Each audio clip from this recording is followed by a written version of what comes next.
प्रहारचे अध्यक्ष बच्चू कडूंना जिल्हा बँकेच्या अध्यक्षपदावरून अपात्र घोषित करत मोठा धक्का दिलाय। अमरावती जिल्हा मध्यवर्ती सहकारी बँकेच्या अध्यक्षपदासाठी त्यांच्या विरुद्ध यापूर्वी सुनावण्यात आलेल्या 1 वर्षाच्या शिक्षेच्या आधारे विभागीय सहनिबंधक कार्यालयाने ही कारवाई केली आहे। यावर प्रतिक्रिया देताना बच्चू कडूंनी संताप व्यक्त केलाय। नेमकं काय म्हणालेत बच्चू कडू पाहूयात। एवढी मोठी कारवाई जेव्हा होते तेव्हा ज्याला अपात्र करतं त्याला साधी नोटीस नाही, माहिती नाही, हा काय प्रकार सुरू आहे? म्हणजे कायदाही तुम्ही त्याचा सगळा म्हणतो ना, संविधानाचा पायदळी तोडून वारंवार जो प्रयत्न सुरू आहे, प्रयत्न केला जातो भाजपाकडून, हा अतिशय म्हणजे विचित्र घटना आहे। का मीडियाला माहिती आणि मला माहिती, मला तर नोटीस पाहिजे। कारण तुम्ही विचारा ना ऑफिसला, अधिकाऱ्याला, का तुम्ही ज्याला अपात्र केलं त्याला नोटीस दिली का? नोटीस तर लागेल मला। तुम्ही सांगता 13 मे लागलं, आता 13 मे तुम्ही सांगत असाल, 13 मेची नोटीस 13 मेला मला अपात्र केला आहे असं म्हणतं, तर काल मला 9 जूनला विभागीय संचालकानं मला अध्यक्ष म्हणून नोटीस दिलेली आहे।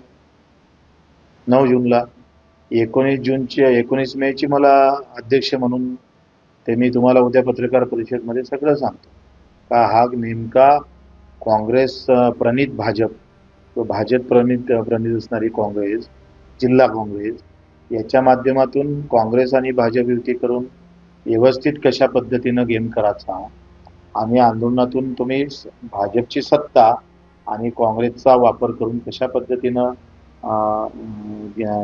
मला या प्रकरणात ठेवलं जातं किंवा अपात्र करण्याचा जो प्रयत्न करत आहे तो सर्रास आहे। तर तुम्ही समजू शकता का आंदोलन झाल्याबरोबर माझ्या पत्राची अशा पद्धतीची नोटीस दिल्या जातं, ते मलाही ते भेटत नाही, मीडियाला पहिले माहिती होते। कसं दबाव तंत्र आहे हे लक्षात आलं असेल तुमचं। बच्चू कडू यांच्या विरोधात नाशिक सरकारवाडा पोलीस ठाण्यात सरकारी कामात अडथळा आणणे आणि जीवे मारण्याची धमकी दिल्याबद्दल गुन्हा दाखल करण्यात आला होता, ज्यामध्ये न्यायालयाने त्यांना 1 वर्षाची शिक्षा सुनावली होती।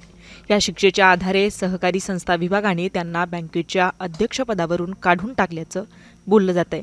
यावर भाजप आमदार प्रवीण तायडे काय म्हणालेत पाहूयात। सहनिबंधकांचा निर्णय आहे तो।